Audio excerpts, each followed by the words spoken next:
Hello guys, welcome back. तो चलिए preposition series के आज के इस वीडियो में हम लोग जानते हैं एक नए प्रीपोजिशन के बारे में। और वो नया प्रीपोजिशन है ऑफ। जी हाँ, ओ एफ, जिसका हिंदी मीनिंग कभी आप ऐसा निकालते हैं का, की, के, या कभी उसका हिंदी मीनिंग आप से निकालते हैं। लेकिन अगर आप सिर्फ इसी पर डिपेंडेंट रहेंगे, यानी काकी के जहां कहीं आएगा वहीं पर अकेले ऑफ लगाएंगे या फिर केवल ऑफ ही लगाएंगे, तो फिर ये गलत है, क्योंकि ऑफ की डिफरेंट डिफरेंट बहुत सारी मीनिंग्स होती हैं। देखिए, ऑफ का मतलब सिर्फ काकी के नहीं होता है भाई। ऑफ का मतलब इतने ढेर सारी, ये 14 मीनिंग्स यहाँ पर लिखी हुई है ऑफ की। और अगर वो मीनिंग्स उस सेंटेंस में कहीं ना कहीं से दिखाई पड़ती हैं तो आपको ऑफ का प्रयोग करना चाहिए, अन्यथा फिर नहीं करना चाहिए। कई सेंटेंसेस ऐसे भी होंगे जहां पर काकी के शब्द नहीं भी होता है तो भी आपको ऑफ का प्रयोग करना पड़ता है, और कहीं कहीं पर होता भी है तब भी आप ऑफ का प्रयोग नहीं करते बल्कि किसी दूसरे प्रीपोजिशन का प्रयोग करते हैं। तो देखिए भाई, ऑफ की यहाँ पर 14 मीनिंग्स हैं, इवन 15 मीनिंग्स हैं। आज के इस वीडियो में मैं आपको केवल ये 7 मीनिंग्स, जो सबसे ज़्यादा इंपॉर्टेंट मीनिंग्स हैं, वो मैं आपको यहाँ पर बतलाने जा रहा हूँ। लेकिन अगर आपको पूरी मीनिंग्स जाननी है, सब कुछ, यानी बिल्कुल बेसिक लेवल से और एडवांस्ड लेवल तक सारी बातें आपको जाननी है, तो मुझे नीचे कमेंट करिएगा। और अगर आपके कमेंट्स आएंगे तो अगला वीडियो में बाकी शेष बचे हुए जो 7-8 और मीनिंग्स हैं उनको भी मैं बना करके एक वीडियो आपको दिखा दूंगा। तो चलिए आज इस वीडियो में हम लोग जानते हैं ये पहली 7 मीनिंग। और हालांकि ये सारी मीनिंग्स जाननी आपके लिए बहुत ज़्यादा ज़रूरी है, कोशिश मैं करूंगा, लेकिन अब मैं कोशिश केवल तभी करूंगा जब आपके कमेंट्स आएंगे और आप चाहेंगे पढ़ना कि नहीं, सच में हमें ये सारी की सारी चीज़ें हमको पढ़नी ही चाहिए, तो ही मैं आपको अगला वीडियो बना करके दूंगा। तो चलिए अब वीडियो को शुरू करते हैं और देखते हैं ये पहली 7 मीनिंग्स। तो चलिए स्टूडेंट्स, देखते हैं प्रीपोजिशन ऑफ की रियल इंग्लिश मीनिंग्स क्या होती हैं। हालांकि हिंदी मीनिंग तो आप निकालते हैं का, की, के, से, कभी के बारे में, ऐसे कई मीनिंग्स हिंदी में भी निकलती हैं, लेकिन उसकी रियल इंग्लिश मीनिंग्स आपके दिमाग में होनी चाहिए, तभी आप उस ऑफ का बिल्कुल करेक्ट यूज कर पाएंगे। तो चलिए पहली मीनिंग मैं आपको बतलाता हूं। ऑफ की पहली मीनिंग है पोजीशन। पोजीशन का मतलब होता है अधिकार, ठीक है, या बिलोंगिंग टू, इसका भी लगभग वैसा ही कुछ मिलता जुलता मीनिंग होता है। चलिए कुछ सेंटेंसेस हैं, एग्जाम्पल्स हैं, और उन एग्जाम्पल्स की मदद से उन कॉन्सेप्ट्स को बहुत अच्छे तरीके से समझने का प्रयास करिए। चलिए यहां पर देखिए, पहला कॉन्सेप्ट लिखा हुआ है, of denotes the meaning of position और बिलोंग टू, यानी बिलोंग टू का मीनिंग और पोजीशन का मीनिंग, ये दोनों ही मीनिंग से कन्वे करता है। जरा एग्जांपल्स पढ़े तो आपको सब कुछ समझ में आएगा। देखिए यहाँ पर क्या लिखा हुआ है, दिस इज माई पेन, यह मेरा पेन है। तो भाई देखिए इस सेंटेंस में क्या है कि ये जो पेन है, इस पेन पर अधिकार प्रकट किया जा रहा है माई नामक शब्द से। जी हाँ, तो ये जो माई नामक शब्द है, ये वास्तव में क्या कर रहा है, इस पेन पर मेरे अधिकार यानी मेरे पोजीशन को शो कर रहा है, राइट। अच्छा, अब यहां पर तो कहीं कोई ऑफ जैसा शब्द आपको दिखाई नहीं पड़ रहा है, और ना ही हिंदी वाले सेंटेंस में जब इसको हिंदी में हम इसे कन्वर्ट करते हैं तो वहां पर भी ऑफ आपको कहीं दिखाई नहीं पड़ रहा। कैसे, दिस इज माई पेन, यह मेरा पेन है, न तो इंग्लिश में और न तो हिंदी में, दोनों में ही नहीं दिखाई पड़ रहा है। लेकिन अगर हम इसी सेंटेंस को कुछ ऐसा लिखें तो जरा देखिए क्या है, ऐसा लिख सकते हैं। कैसे, दिस इज, ये देखिए ऐसे लिख सकते हैं, this is a pain of mine. अब यहां पर भी अगर हिंदी मीनिंग निकालेंगे तो सेम मीनिंग निकलेगी, दिस इज माई पेन या फिर this is a pain of mine. इसका भी हिंदी मीनिंग बिल्कुल सेम है, यह मेरा पेन है। हिंदी में तो कहीं कोई काकी के नहीं निकल रहा है, लेकिन यहां पर आपको ऑफ लगाना पड़ेगा। क्यों लगाना पड़ेगा, इन दोनों ही सेंटेंस की ग्रामर को मैं आपको थोड़ा सा डिस्कस करता हूं। देखिए यहां पर पेन है नाउन, और नाउन के पहले आपने यहां पर पॉजेसिव एडजेक्टिव रखा हुआ है। आप देख रहे हैं कि ये जो माई है ये कोई प्रोनाउन नहीं है बल्कि पॉजेसिव एडजेक्टिव है। तो इस पेन को, पेन के ऊपर अधिकार प्रकट करने वाला ये स्वयं पॉजेसिव एडजेक्टिव है, तो यहां पर हमें किसी प्रीपोजिशन की जरूरत नहीं है। लेकिन अब यहां पर देखें, एक ये नाउन है और एक ये प्रोनाउन है। अब नाउन और प्रोनाउन दोनों एक साथ अगल बगल अगर रखे हुए हैं, देखिए ये माई पॉजेसिव एडजेक्टिव है, और जब हम उसे प्रोनाउन में चेंज कर देंगे तो ये माइन बन जाता है। ये आप अच्छे तरीके से याद रखिएगा। तो देखिए इस पेन और माइन के बीच में एक रिलेशन शो करना है भाई। इस पेन और माइन के बीच का रिलेशन क्या है, माइन का मतलब है मेरा, ठीक है ना, यानी मैं और पेन के बीच का रिलेशन है ये पोजीशन। तो इस पोजीशन वाले रिलेशन को शो करने के लिए आपको ऑफ का प्रयोग करना पड़ेगा। अ पेन ऑफ माइन, मेरा पेन, इसका भी वही मतलब है। तो यहां पर इसका एक मीनिंग हुआ पोजीशन। अब अगला सेंटेंस देखिए, यहां पर क्या लिखा है, this boy is mister Sudhir son. अब अच्छे से देखिए कि यहां पर मैंने कुछ इस तरीके से लिखने का प्रयास किया है कि ये लड़का मिस्टर सुधीर का पुत्र है। अब यहां पर तो कहीं कोई ऑफ नहीं लगा है, लेकिन फिर भी यहां पर हिंदी मीनिंग निकालने पर क्या निकल के आ रहा है, मिस्टर सुधीर का लड़का। अब मिस्टर सुधीर का लड़का है, तो लड़के पर अधिकार किसका हो रहा है, सुधीर का हो रहा है। तो आप देख रहे हैं कि ये भी एक पॉजिटिव तरीका होता है शो करने का। किसी भी नाउन से पहले आप एपोस्ट्रोफ, किसी भी नाउन के बाद आप ये क्या करते हैं, एपोस्ट्रोफ कॉमा लगाते हैं और फिर एस लगा देते हैं, तो ये भी पोजीशन को शो करता है। लेकिन इसी बात को आप ऐसे भी लिख सकते हैं। कैसे लिख सकते हैं, ऐसे,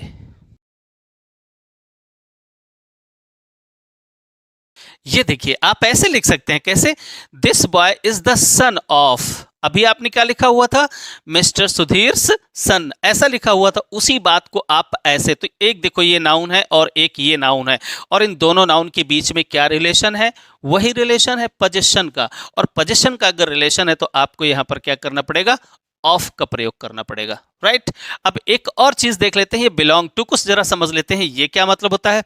तो बिलोंग टू का भी मतलब वही होता है, एक तो की संपत्ति होना, से संबंधित होना, या किसी का होना, बिलोंग टू का हिंदी मीनिंग निकलता है। अच्छा चलिए इस सेंटेंस को पढ़ते हैं तो आपको बात समझ में आ जाएगी। सी हैज ब्रोकन द लिड, उसने लिड को तोड़ दिया है। लिड माने कोई ढक्कन, ठीक है ना, तो उसने ढक्कन तोड़ दिया है। तो कौन सा ढक्कन, दैट बिलोंग्स, यानी वो ढक्कन जो बिलोंग करता है, जो है किसका है, to the jar, glass jar, यानी ग्लास जार से संबंधित उस लिड को उसने तोड़ दिया है। तो यहां पर ये जो लिड है ये किससे रिलेटेड है, इस ग्लास के जार से रिलेटेड है, ठीक है ना। तो यहां पर ये बिलोंग्स टू का मीनिंग कन्वे करने के लिए आप क्या कर सकते हो, बड़ी खूबसूरती के साथ आप यहां पर ऑफ का प्रयोग कर सकते हो। ऐसे क्या, she has broken the lid of the glass jar, उसने उस ग्लास जार यानी शीशे के जार के ढक्कन को, आप यहां पर काकी के का मतलब, तो यहां पर काकी के का जो मीनिंग निकल रहा है वो क्या है, वो है ये बिलोंगिंग टू का मीनिंग निकल रहा है। यहां पर ऑफ का प्रयोग, जो मीनिंग जो निकल रहा है वो पोजीशन, ये इन दोनों के बीच का रिलेशन क्या है, पोजीशन है। आपको जब कभी कॉम्पिटिटिव एग्जाम में बैठोगे तो इस तरीके के लॉजिक्स आपको वहां पर लगाने पड़ते हैं, तभी आप वास्तव में सही करेक्ट प्रीपोजिशन को आप वहां पर सिलेक्ट कर पाते हैं, राइट। अच्छा अब चलिए दूसरा कॉन्सेप्ट क्या है देखते हैं। दूसरा कॉन्सेप्ट है मेजरमेंट, काउंटिंग या कंटेनिंग। ध्यान दीजिए, मेजरमेंट का मतलब होता है कोई माप। माप कैसी हो सकती है, 1 metre, 2 metre, 3 metre, 1 kilo, 2 kilo, 3 kilo, 1 cup, 2 cup, 4 cup, ऐसी कोई माप हो सकती है, ये मेजरमेंट होता है, राइट। अच्छा काउंटिंग कैसी हो सकती है, 1 2 3 4, ये काउंटिंग होती है। तो काउंटिंग की मीनिंग को, कंटेनिंग का मतलब क्या होता है, कंटेनिंग का मतलब होता है कोई चीज किसी के अंदर रखना। जैसे हम कह देते हैं माई बैग कंटेन्स 50 बुक्स, मेरे बैग में 50 किताबें हैं। तो कंटेन का मतलब होता है कोई चीज या कोई जो नाउन है किसी दूसरे नाउन को अपने अंदर समाहित कर लेने वाली मीनिंग में कंटेन का मतलब आता है। चलिए एग्जाम्पल्स पढ़ते हैं और समझते हैं। देखिए 3 एग्जाम्पल्स यहाँ पर लिखे हुए हैं और वहां पर ऑफ का ही प्रयोग होगा। यहाँ पर भी देखिए ऑफ का ही प्रयोग होगा, यहाँ पर भी ऑफ का ही प्रयोग होगा, यहाँ पर भी ऑफ का ही प्रयोग होगा। लेकिन इन तीनों जगहों पर इन ऑफ का क्या मीनिंग है, इस मीनिंग को समझना है। अपने लॉजिक्स को बिल्कुल बहुत अच्छे तरीके से क्लियर कर लेने हैं। देखिए जरा यहाँ पर क्या है, please give me a cup of T, ठीक है, कृपया मुझे 1 कप चाय दीजिए। अब अगर आप ऐसा कहते हो तो वहां पर अ कप ऑफ टी के पीछे कौन सा मीनिंग है, काउंटिंग है, कंटेनिंग है या फिर मेजरमेंट है। अच्छे से आप समझने का जरा सोचने का थोड़ी देर तब तक प्रयास करिए। मैं तीनों सेंटेंस तब तक पढ़ता हूं। यहाँ पर please give me the cup of T, कृपया मुझे वो कप दो जिसमें चाय है। द कप ऑफ टी अगर मैं ऐसा कहता हूं तो उसका थोड़ा सा मीनिंग चेंज हो जाता है। अ कप ऑफ टी अगर कहता हूं तो उसका थोड़ा सा मीनिंग चेंज हो जाता है। अच्छा जरा तब तक देखिए यहाँ पर ऑफ का क्या मतलब निकल रहा है, यहाँ पर ऑफ का क्या मतलब निकल रहा है। अगला सेंटेंस देखिए, the author gave the refugee girl, author ने यानी लेखक ने एक रिफ्यूजी गर्ल को यानी उस शरणार्थी बच्ची को दिया, लड़की को दिया, क्या दिया, अ हैंडफुल ऑफ चेंज, एक मुट्ठी फुटकर पैसे दिए। अब अच्छे से आप देखो, इन तीनों ही सेंटेंसेस में मैंने तीन अलग अलग मीनिंग्स यहाँ पर कन्वे कराने का प्रयास किया है। क्या आपके अभी तक दिमाग में आई बात? अगर आ गई तो बहुत अच्छी, नहीं आई तो चलिए मैं लॉजिक्स आपके साथ बिठाने का प्रयास करता हूं। देखिए क्या है, प्लीज गिव मी, कृपया मुझे दो, क्या दो, अ कप ऑफ टी, एक कप चाय दो। तो ध्यान दीजिए, हम हिंदी में अगर बोलते हैं एक कप चाय तो वहां पर काकी के नहीं, एक चाय का कप दो, हम ऐसा नहीं बोलते हैं, सिंपली क्या बोलते हैं, एक कप चाय। लेकिन इंग्लिश में जब आप बोलेंगे तो कैसे बोलेंगे भाई, अ कप ऑफ टी, एक गिलास पानी, अ ग्लास ऑफ वाटर, आप ऐसा बोलेंगे, अ ग्लास वाटर नहीं, ठीक है ना। तो अच्छे से देखिए यहां पर ऑफ का प्रयोग क्या शो कर रहा है, एक कप ऑफ, आप यहां पर क्या कह सकते हैं, टू कप्स ऑफ, ठीक है ना, टू कप्स ऑफ भी कह सकते हैं, right, two cups of T. आप सपोज आप किसी होटल में बैठे हुए हैं और आप दो फ्रेंड्स हैं, तो आप वेटर से क्या बोलते हैं, क्या बोलेंगे आप, गिव अस या गिव मी, क्या, fetch me two cups of T, आप ऐसा टी या कॉफी आप कोई भी चीज बोल सकते हैं।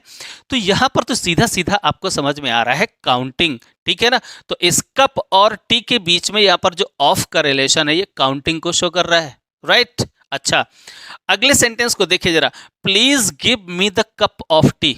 अब अगर ये कहा जा रहा है, यहां पर आर्टिकल और यहां पर भी आर्टिकल, लेकिन यहां पर डेफिनेट आर्टिकल है, और डेफिनेट आर्टिकल अगर हमने यहां पर यूज कर लिया तो उसका क्या मतलब है, उसका मतलब यह है कि कृपया मुझे वो वाला कप दो। सपोज मैं यहां पर बैठा हूं और मैं अपने छोटे भाई से कहता हूं कि मुझे वो वाला कप दो, यानी 2 3 4 कप रखे हुए हैं टेबल पर, और उस टेबल में से मैं अपने भाई से बोलता हूं मुझे वो वाला कप दो जिसमें चाय है। ये है इसका मतलब, द कप माने 3 4 कप हैं, और उन 3 4 कप में से मैं किसी एक खास कप के बारे में बात कर रहा हूं, और वो कप कौन सा है, जिसमें चाय है, द कप ऑफ टी, यानी वो वाला कप दीजिए जिसमें चाय है। हो सकता है दूसरे बार एक कप ऐसा रखा हो जिसमें दूध हो, एक कप ऐसा रखा हो सकता है जिसमें पानी हो। तो मैं यहाँ पर उस कप को डेफिनेट कर रहा हूँ यहाँ से कि वो वाला कप दो, कौन सा कप, विच कंटेन्स टी, यानी जिसमें टी चाय है। तो कप के अंदर वहां पर क्या है, चाय। तो यहां पर ये जो ऑफ है इस कप और चाय के रिलेशन को शो कर रहा है, और वो कौन सा रिलेशन है, कंटेनिंग, ये वाला मीनिंग है यहां पर।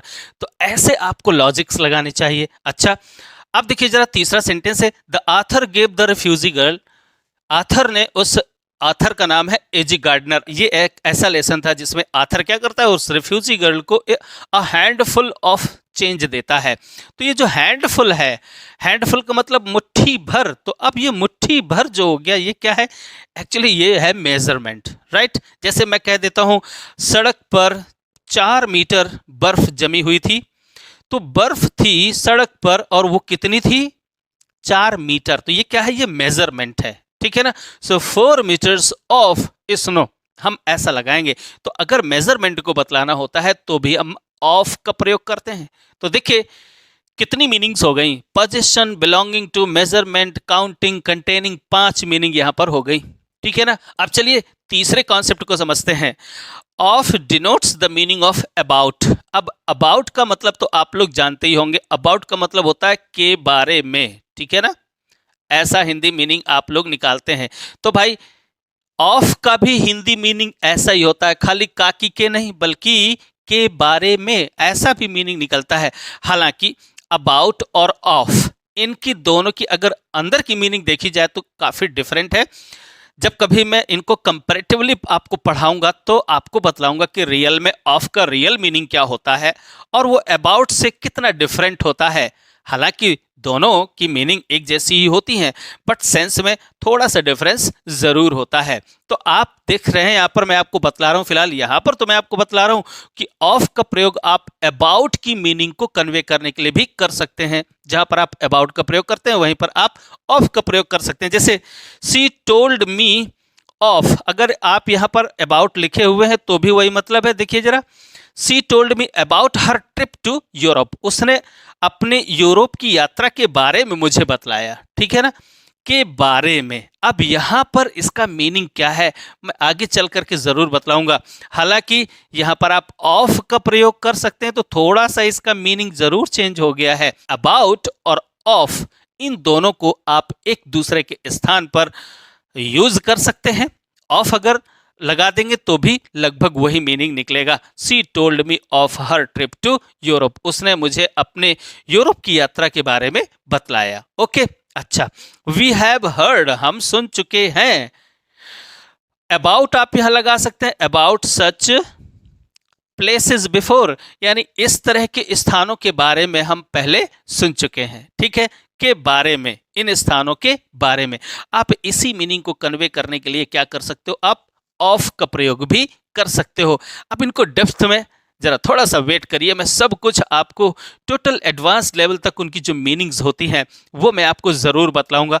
लेकिन फिलहाल तो मैं आपको यहाँ पर ऑफ की मीनिंग्स को कन्वे कर रहा हूँ या बतलाने का प्रयास कर रहा हूँ, तो इसको पहले आप समझिए। अब चलिए जरा देखते हैं चौथी मीनिंग क्या होती है, कॉज। तो चलिए आगे बढ़ते हैं। तो देखिए स्टूडेंट्स, मीनिंग नंबर 4 है कॉज। कॉज का मतलब होता है कारण। ध्यान दीजिए, कारण को शो करने के लिए भी आप ऑफ का प्रयोग करते हैं। कभी कभी उसका हिंदी मीनिंग जब निकालेंगे तो काकी के भी निकलता है और कभी कभी उसका हिंदी मीनिंग से भी निकलता है। तो ध्यान दीजिए, जब कभी हिंदी सेंटेंसेस में काकी के या से के पीछे ये यानी कॉज छिपा हो, यानी ये वाला जो मीनिंग है, अर्थ है, अगर ये छुपा है तो वहां पर उस काकी के या से की इंग्लिश आपको ऑफ बनानी चाहिए। जरा देखिए यहाँ पर अगला कॉन्सेप्ट लिखा हुआ है, of denotes the meaning of cause. Cause means कारण। ओके, जरा देखिए यहाँ पर पहला एग्जाम्पल क्या लिखा है, सी डाइड, वह मर गई।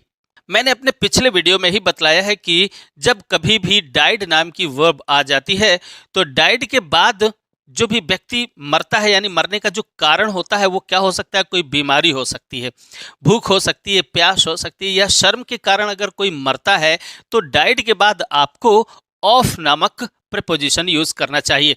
तो आखिर यहाँ पर क्या है, सी डाइड ऑफ ट्यूबरक्लोसिस, वह है ट्यूबरक्लोसिस से मर गई या ट्यूबरक्लोसिस के कारण मर गई। तो यहाँ पर इसका मीनिंग के कारण या से या किसी बीमारी से अगर कोई मर गई, ठीक है ना। तो आप यहाँ पर जरा देख रहे हैं कि उसके मरने का जो रीजन है वो क्या है, ट्यूबरक्लोसिस। तो ये रीजन है, तो रीजन को शो करने के लिए आप ऑफ का प्रयोग करते हैं। अच्छा, यहाँ पर देखिए क्या लिखा है, सी इज प्राउड, और फिर इसके बाद हिज रिचेज, वह प्राउड है। प्राउड का मतलब क्या होता है, अभिमान होना, घमंड होना, गर्व होना, ठीक है ना। तो ही इज प्राउड, तो उसे प्राउड है, तो किस कारण से प्राउड है, उसके पास अधिक धन है, ठीक है ना। तो अपने धन के कारण उसे प्राउड है, यानी उसे अपने धन के कारण बहुत प्राउड है। तो ये भी वास्तव में हिज रिचेज उसके प्राउड होने के रीजन को शो कर रहा है। तो अगर रीजन को शो कर रहा है तो बहुत ही सिंपल है, ऑफ का प्रयोग कर सकते हैं, proud of, died of, right. अच्छा, अब अगला कॉन्सेप्ट क्या है, अगला कॉन्सेप्ट है meaning number 5, of shows the relationship. यहाँ पर ऑफ नामक जो प्रेपोजिशन है वो एक बहुत ही खास रिलेशन को भी शो करता है, और उस रिलेशन को जरा देखना है वो क्या है, अच्छे से समझने का प्रयास करिएगा। रिलेशनशिप बिटवीन द पार्ट, ये क्या है, पार्ट, पार्ट माने होता है एक हिस्सा, ठीक है, एंड द होल, होल का मतलब होता है एक कोई संपूर्ण चीज। तो जब कोई संपूर्ण कोई चीज हो, होल ऑफ समथिंग, यानी कोई भी बात हो, कोई भी चीज हो, वो संपूर्ण हो और उस संपूर्ण चीज का कोई एक हिस्सा हो, ठीक है ना। तो उस संपूर्ण चीज और उस हिस्से के बीच के रिलेशन को शो करने के लिए भी आपको ऑफ का प्रयोग करना चाहिए। जैसे यहां पर कुछ एग्जाम्पल्स दिए हुए हैं, यहां पर लिखा है ही इज अ मेंबर, और फिर इसके बाद द लॉयंस क्लब। अब ये लॉयंस क्लब क्या है, ये एक प्रकार का क्लब होता है। जैसे किसी भी क्लब में जाकर के या कोई टीम होती है तो क्लब एक संपूर्ण यानी एक इकाई है, यानी होल ऑफ समथिंग है, यानी कोई एक संपूर्ण इकाई है, और उस संपूर्ण इकाई का अगर कोई एक पार्ट है तो यहाँ पर उस बंदे को, यानी ये मेंबर है ना, ये मेंबर, अब मेंबर किसका मेंबर है, लायंस क्लब का एक पार्ट है। तो इस पार्ट को शो करने के लिए आपको ऑफ का प्रयोग करना चाहिए, यानी ही is a member of the Lions club, वह लायंस क्लब का मेंबर है। तो यहाँ पर का की जो मीनिंग निकल रही है, हालांकि आप यहाँ पर का की इंग्लिश जो बना रहे हैं ऑफ बना रहे हैं, लेकिन उसका मीनिंग क्या है, actually this he is the part of this Lions club.